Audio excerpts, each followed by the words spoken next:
ನಮಸ್ಕಾರ ವೀಕ್ಷಕರೇ. ಈಗಾಗಲೇ ಕೆಲ ದಿನಗಳ ಹಿಂದೆ ನಾವು ವಿಶ್ವ ಮಹಿಳಾ ದಿನಾಚರಣೆಯನ್ನು ಅದ್ಧೂರಿಯಾಗಿ ಆಚರಿಸಿದ್ವಿ. ಮಹಿಳೆ ಅಬಲೆ ಅಲ್ಲ, ತಾನು ಸಬಲೆ ಅಂತ ಪ್ರತಿದಿನ ಪ್ರತಿಬಿಂಬಿಸ್ತಾಳೆ ಬಂದಿದ್ದಾಳೆ. ಅದೇ ರೀತಿ ಸಾಮಾಜಿಕ ಕ್ಷೇತ್ರದಲ್ಲಿ, ವೈದ್ಯಕೀಯ ಕ್ಷೇತ್ರದಲ್ಲಿ ಸಾಧನೆ ಮಾಡಿರ್ತಕ್ಕಂಥ ಒಬ್ಬರು ಡಾಕ್ಟರ್ ನಮ್ಮ ಜೊತೆ ಇವತ್ತಿದ್ದಾರೆ. ಅದೇ ಡಾಕ್ಟರ್ ಸೋನಾಲಿ ಸೊರಬತ್ ಅವರು. ಬನ್ನಿ, ಅವರನ್ನು ಕಾರ್ಯಕ್ರಮಕ್ಕೆ ಸ್ವಾಗತ ಮಾಡೋಣ. ಮೇಡಮ್, ತಮ್ಮ ಕಿರು ಪರಿಚಯ. ನಾ ಡಾಕ್ಟರ್ ಸೋನಾಲಿ ಸರ್ನೋಬತ್ ರೀ. ಇಲ್ಲಿ ಬೆಳಗಾವಿ ಒಳಗೆ 20 ವರ್ಷ ಆಗಿದೆ ಪ್ರಾಕ್ಟೀಸ್ ಮಾಡ್ತಾ ಇದ್ದೀನಿ. ಮತ್ತು ಸಮಾಜ ಸೇವೆ ಚಾಲೂ ಮಾಡಿದ ಬಹುಶಃ 15 ವರ್ಷ ಆಗಿದೆ ನಮಗೆ. 15 ವರ್ಷ ಒಳಗೆ ಅದು ಸ್ತ್ರೀ ಸಬಲೀಕರಣ ಮತ್ತು ಯುವ ಸಶಕ್ತೀಕರಣ ಬಗ್ಗೆ ಕೆಲಸ ಮಾಡ್ತಾ ಇದ್ದೇವೆ. ಇವು 3 ವರ್ಷ ಆಗಿದೆ. ನಿಯತಿ ಫೌಂಡೇಶನ್ ಅಂತ ಒಂದು ನಮ್ಮ NGO ಇದೆ. ಆ NGOದಿಂದ ಕೆಲಸ ಮಾಡ್ತಾ ಇದ್ದೀವಿ. ಮೇಡಮ್, ಈಗ ಹೇಳಿದ್ರಿ ನಿಯತಿ ಫೌಂಡೇಶನ್ ಅಂತ, ಅದರ ಕಾರ್ಯ ಉದ್ದೇಶ ಏನು ಮ್ಯಾಮ್? ಏನು ಕೆಲಸ ಮಾಡುತ್ತದೆ ಮ್ಯಾಕ್ಸಿಮಮ್?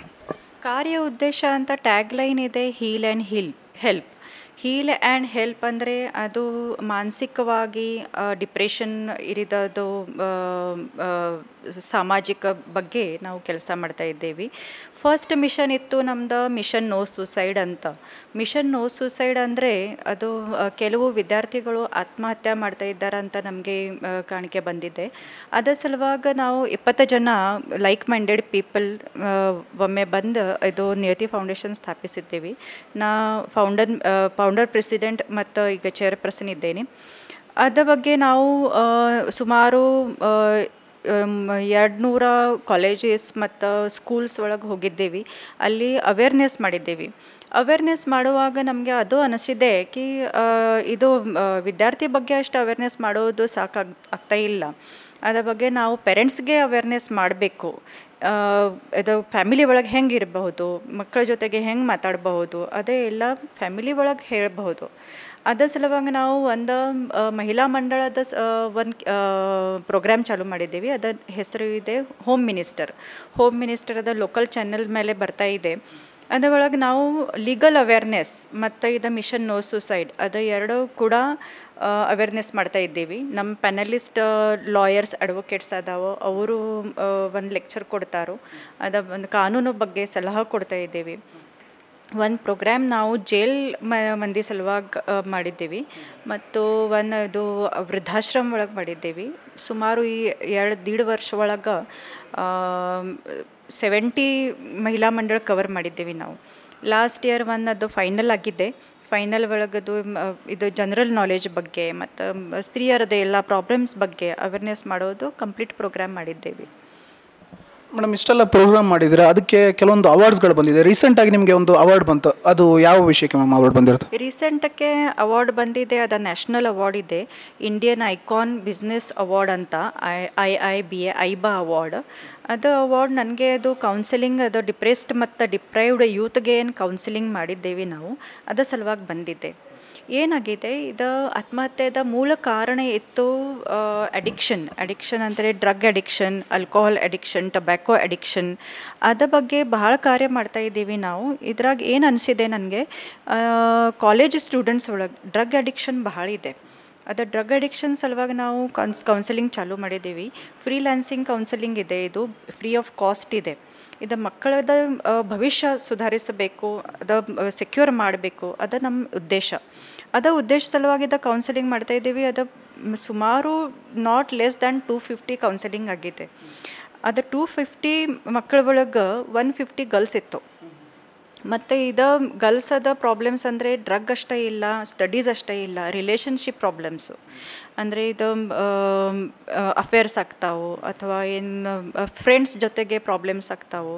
ಅದ್ರ ಬಗ್ಗೆ ಡಿಪ್ರೆಷನ್ ಮಾಡೋದು ಮತ್ತು ಸುಮ್ಮನೆ ಅದು ಸ್ಟಡೀಸ್ ಬಿಟ್ಬಿಟ್ಟೋದು ಹಂಗೆ ಆಗ್ತಾಯಿದೆ. ಅದ್ರ ಬಗ್ಗೆ ನಾವು ಸ್ವಲ್ಪ ಅವೇರ್ನೆಸ್ ಮಾಡೋದು, ನಮ್ಮ ಕಡೆಯಿಂದ ಎಷ್ಟು ಚಲೋ ಆಗ್ತದೆ ಅಷ್ಟು ಮಾಡೋದು ನಮ್ಮ ಪ್ರಯಾಸ ಇದೆ. ಅದು ಮಾಡಿದೆ. ಫೇಸ್ಬುಕ್ ಮೇಲೆ, ಸೋಷಲ್ ಮೀಡಿಯಾ ಮೇಲೆ ಇದು ಎಲ್ಲ ಅಪ್ಲೋಡ್ ಆಗ್ತಾ ಇದೆ. ಸೋಷಲ್ ಮೀಡಿಯಾ ಸರ್ವೆ ಆಗಿದ ಮೇಲೆ ಅವಾರ್ಡ್ ನನಗೆ ಬಂದಿದೆ, ಹಂಗೆ ಅನ್ಸುತ್ತೆ. ಮೇಡಮ್, ಈಗ ಅವಾರ್ಡ್ ಬಂದಿದೆಯಲ್ಲ, ಆ ಫಂಕ್ಷನ್ ಎಲ್ಲಿತ್ತು ಮ್ಯಾಮ್? ಯಾವ ಉದ್ದೇಶಕ್ಕೋಸ್ಕರ ಆ ಫಂಕ್ಷನ್ ಮಾಡಲಾಗಿತ್ತು? ಇದು ಫಂಕ್ಷನ್ ಬೆಂಗಳೂರು ಒಳಗೆ ಲೀಲಾ ಪ್ಯಾಲೇಸ್ ಅಂತ ಒಂದು ಹೋಟೆಲ್ ಇದೆ, ಅಲ್ಲಿ ಆಗಿದೆ. ಸುಮಾರು 47 ಎಂಟ್ರೀಸ್ ಇತ್ತು. 47 ಎಂಟ್ರೀಸ್ ಒಳಗೆ ಎಜುಕೇಷನಿಸ್ಟು ಮತ್ತು pharma industry, first generation entrepreneurs, women entrepreneurs, ಅದರ ಬಗ್ಗೆ ಇದು ಫಿಮೇಲ್ ಅವೇರ್ನೆಸ್ ಬಗ್ಗೆ ಕೆಲಸ ಮಾಡೋದು NGOs ಮತ್ತು ಆರ್ಗ್ಯಾನಿಕ್ ಫಾರ್ಮಿಂಗ್, ಅದು ಬಹಳ ವಿಷಯ ವಿಷಯದ ಎಂಟ್ರೀಸ್ ಇತ್ತು. ಇದು ನನ್ನ ಅವಾರ್ಡ್ ಅದು ಡಿಪ್ರೈವ್ಡ್ ಮತ್ತು ಡಿಪ್ರೆಸ್ಡ್ ಯೂತ್ ಬಗ್ಗೆ ಏನು ಕೆಲಸ ಮಾಡಿದೆ ಅದರ ಬಗ್ಗೆ ಸಿಕ್ಕಿತ್ತು. ಓಕೆ ಮ್ಯಾಮ್, ಅದಲ್ಲದೆ ನೀವು ಕೆಲವೊಂದು ಬುಕ್ಗಳನ್ನು ಬರೆದಿದ್ದೀರಾ, ಜನರಿಗೆ ಉಪಯೋಗ ಅಂತ ಕೆಲವೊಂದು ಬುಕ್ಕು, ಆರೋಗ್ಯಕ್ಕೆ ಸಂಬಂಧಪಟ್ಟ ಕೆಲವೊಂದು ಪುಸ್ತಕಗಳನ್ನು ಬರೆದಿದ್ದೀರಾ. ಯಾವ್ಯಾವ ಪುಸ್ತಕ ಇಷ್ಟರೊಳಗೆ ಬರೆದಿದ್ದೀರಾ ಮ್ಯಾಮ್ ನೀವು? Actually I am a columnist. ಅದು ಆರೋಗ್ಯ ಬಗ್ಗೆ ಲೇಖ ವಿಜಯವಾಣಿ ವೃತ್ತಪತ್ರ ಒಳಗೆ ಮತ್ತು ತರುಣ್ ಭಾರತ್ ವೃತ್ತಪತ್ರ ಒಳಗೆ ಬರ್ತಾ ಇದ್ದಾವೆ.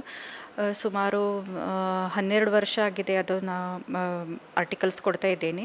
ಅದು ಆರ್ಟಿಕಲ್ಸದ ಸಂಕಲನೆ ಮಾಡಿ ಒಂದು ಬುಕ್ ಬಂದಿದೆ, ಅದು ಆರೋಗ್ಯ ಮಂತ್ರ. ಆರೋಗ್ಯ ಮಂತ್ರ ಅಂದರೆ ನೀವು ಹೆಂಗೆ ಆರೋಗ್ಯವಾದ ಇರಬಹುದು, ಇದು ಡಿಸೀಸ್ ಆಗಬಾರದು ಅಂತ ಹೇಗಿರಬಹುದು ಅದರ ಬಗ್ಗೆ ಎಲ್ಲ ಉಪಚಾರಗಳು ಅದು ಎಲ್ಲ ಕೊಟ್ಟಿದ್ದೀನಿ. ಅದು ಫಸ್ಟ್ ಎಡಿಷನ್ ಬಂದಿದೆ 2014 ಒಳಗೆ. ಈಗ 3rd ಎಡಿಷನ್ ನಡ್ತಾ ಇದೆ. ಬಹಳ ಪಾಪ್ಯುಲರ್ ಆಗಿದೆ. ನಾ ಏನು ಬುಕ್ ಸ್ಟೋರ್ ಒಳಗೆ ಸೇಲ್ ಮಾಡಿಲ್ಲ, ನನ್ನ ಕ್ಲಿನಿಕ್ ಒಳಗೆ ಅದು ಸೇಲ್ ಆಗ್ತಾ ಇದೆ. ಸೆಕೆಂಡ್ ಬುಕ್ ಇದೆ ಸ್ಮಾರ್ಟ್ ಸಿಟಿ ಬೀಯಿಂಗ್ ಸ್ಮಾರ್ಟ್. ನನಗೆ ಒಂದು ಅಪಾರ್ಚುನಿಟಿ ಸಿಕ್ಕಿತ್ತು, ಅದು ಸ್ಮಾರ್ಟ್ ಸಿಟೀಸ್ ಕಾನ್ಕ್ಲೇವ್ ಇತ್ತು ಡೆಲ್ಲಿ ಒಳಗೆ, ಅದು ಅಟೆಂಡ್ ಮಾಡಿದ್ದೇನೆ. ಸ್ಮಾರ್ಟ್ ಸಿಟೀಸ್ ಬಗ್ಗೆ ಏನು ಗೊತ್ತಿದೆ ನಮಗೆ, ನಮ್ಮ ಜನರಿಗೆ ಏನು ಗೊತ್ತಿಲ್ಲ, ಅದು ಸಿಂಪಲ್ ಲ್ಯಾಂಗ್ವೇಜ್ ಒಳಗೆ ಬುಕ್ ಬರ್ಬೋದು ಅಂತ ಮಾಡಿದ್ದೇನೆ. ಅದು ಬುಕ್ ಇದೆ. ಅದು ಲಾಸ್ಟ್ ಇದೆ ಡಯಟ್ ಆ್ಯಂಡ್ ಮೀ ಅಂದರೆ ವೇಟ್ ಲಾಸ್ ಬಗ್ಗೆ ಹೆಂಗೆ ಏನು ಮಾಡಬಹುದು. ವೇಟ್ ಲಾಸ್ ಅದ ಬಹಳ ಇದು ಇನ್ಫಾರ್ಮೇಷನ್ ಬರ್ತಾ ಇದೆ, ಸರಿ ಇದೆ ತಪ್ಪಿದೆ. ಅದು ಸರಿ ಏನಿದೆ ತಪ್ಪೇನಿದೆ ಅದು ಗೊತ್ತಾಗೋದಿಲ್ಲ.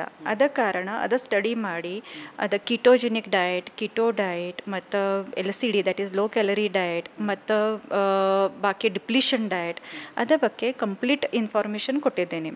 ನೀವು ಎಕ್ಸಸೈಸ್ ಹೆಂಗೆ ಮಾಡಬಹುದು, ಎಕ್ಸಸೈಸ್ ಒಳಗೆ ಮಾಸ್ ಇಂಡೆಕ್ಸ್ ಹೆಂಗೆ ಕ್ಯಾಲ್ಕುಲೇಟ್ ಮಾಡೋದು, ಬಾಡಿ ಮಾಸ್ ಇಂಡೆಕ್ಸ್ ಹೆಂಗೆ ಕ್ಯಾಲ್ಕುಲೇಟ್ ಮಾಡೋದು, ಅದನ್ನು ನೀವು ಸ್ಟಡಿ ಮಾಡಿ ನೀವು ನಿಮ್ಮದು ಓನ್ ಡಯಟ್ ಚಾರ್ಟ್ ತಯಾರು ಮಾಡಬೇಕು ಮತ್ತು ನೀವು ಆನ್ ಯುವರ್ ಓನ್ ಎಕ್ಸಸೈಸ್ ಮಾಡಬಹುದು.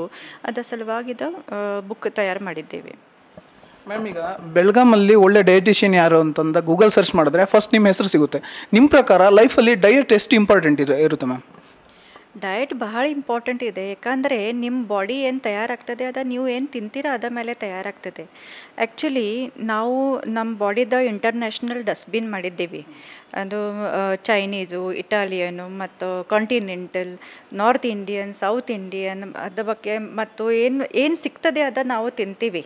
ಟೈಮ್ ಇರಿದ ಮೇಲೆ ಅದು ನಮ್ಮ ಕಡೆ ಆಪ್ಷನ್ ಇಲ್ಲ ಅಂತ ಏನು ರೋಡ್ ಮೇಲೆ ಏನು ಸಿಗ್ತದೆ, ರೋಡ್ ಕಡೆ ಸೈಡಕ್ಕೆ ಏನು ಫಾಸ್ಟ್ ಫುಡ್ ಜಾಯಿಂಟ್ಸ್ ಇರ್ತಾವೋ ಅದು ನಾವು ತೊಗೋತೀವಿ. ಚಹಾ ಅದು ತೊಗೋತೀವಿ. ಚಹಾ ಒಳಗೆ 2 ಚಮಚ ಸಕ್ಕರೆ, 3 ಚಮಚ ಸಕ್ಕರೆ ಇರ್ತದೆ. ಅದು 3 ಚಮಚ ಸಕ್ಕರೆ ಅಂದರೆ 15 ಗ್ರಾಮ್ಸ್ ಸಕ್ಕರೆ ಬರ್ತದೆ. 15 ಗ್ರಾಮ್ಸ್ದಿಂದ ನಿಮ್ಮದು ವೇಟ್ 15 ಗ್ರಾಮ್ಸ್ ಹೆಚ್ಚಾಗ್ತದೆ. ಅದನ್ನು ನೀವು ಕ್ಯಾಲ್ಕುಲೇಟ್ ಮಾಡಬೇಕು. ನೀವು ಏನು ತಿಂತೀರಾ ಹಂಗೆ ನಿಮ್ಮದು ಮೈಂಡ್ ಮತ್ತು ಬಾಡಿ ವರ್ಕ್ ಆಗ್ತದೆ. ಅದರ ಸಲುವಾಗಿ we have to be very choosy in whatever we are eating. Choosy ಅಂದರೆ artificial colours, artificial flavours, genetically modified food ಅದು ಕಂಪ್ಲೀಟ್ಲಿ ಅವಾಯ್ಡ್ ಮಾಡಬೇಕು. ಅದು ಕಂಪ್ಲೀಟ್ಲಿ ಅವಾಯ್ಡ್ ಮಾಡಿದ ಮೇಲೆ 50% ಡಿಸೀಸ್ ನಿಮ್ಮ ಕಡೆ ಬರೋದಿಲ್ಲ. ಅದೇ ರೀತಿ ಮ್ಯಾಮ್, ಆವಾಗ ಕೇಳ್ತಾ ಒಂದು ವಿಷಯ ಹೇಳಿದ್ರಿ, ಈಗ ಮಕ್ಕಳಿಗೆ ಟ್ರೈನಿಂಗ್ ಮಾಡ್ತೀವಿ ನಾವು ಅವರ ಜೀವನ ಶೈಲಿಯ ಬಗ್ಗೆ ಅಂತ ಹೇಳಿದ್ರಿ. ಅದೇ ಥರ ಅವರ ಪೇರೆಂಟ್ಸ್ಗೂ ಸಹಿತ ನೀವು ಟ್ರೈನಿಂಗ್ ಮಾಡ್ತೀರಂತೆ, ಅದ್ರ ಬಗ್ಗೆ ಮ್ಯಾಮ್? ಆ್ಯಕ್ಚುಲಿ ಇದು ಎಲ್ಲ ಪ್ರಾಬ್ಲಮ್ಸ್ ನೋಡಿ ನಮ್ಮ ಕಡೆ ಬ್ರೈನ್ ವೇಸ್ DMIT ಸೆಂಟರ್ ಚಾಲೂ ಮಾಡಿದ್ದೀವಿ. ಬ್ರೈನ್ ವೇಸ್ DMIT ಸೆಂಟರ್ ಅಂದರೆ ನಿಮಗೆ ಪ್ರತಿಯೊಬ್ಬನಿಗೆ 9 ಪ್ರಕಾರದ ಇಂಟೆಲಿಜೆನ್ಸ್ ಇರ್ತಾವೆ.